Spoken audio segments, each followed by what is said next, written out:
বাপরে রাজু বাঁচাও, সাপ সাপ। চম্পা তোর আজকে বাইরে যাওয়া বন্ধ। চম্পাকে একটা মেসেজ পাঠাই।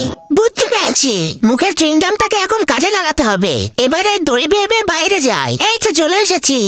হাই হাই হা চম্পা, এই রে চম্পা, তোকে বাইরে যেতে যেতে পারে তিনটে শর্তে। প্রথম শর্ত, এই বাবুটা না ফাটি এর ভিতরে হাত ঢুকিয়ে দেখা। এটা তো খুবই সোজা। এই দেখো বাবুলের পানিতে হাত ভিটে নিলে গেল। দ্বিতীয় শর্ত, এই পিন দিয়ে আমার মেনের মাথায় মেরে বেলুন ফাটিয়ে দেখা। যদি পারিস তাহলে তোকে বিস্কিট খেতে দেবো। তোকে তো এবার আমি হারিয়েই দেবো। এই যে দেখ, তোর মাথা ফাটিয়ে দিল। এবারও হেরে গেলাম। এখন একটা বিস্কিট খেয়ে নি। তৃতীয় শর্ত, চম্পা এই নে দুধ আর আমার জন্য রাস্তা বানিয়ে নিয়ে আয়। এটা আমি পারবো না, পারলে তোকে বাইরে যেতে দেবো না। বাইরে তো আমি যাবো। বন্ধুরা, রাজু কি মনে করেছে মেয়েরা কোনো কাজ পারে না?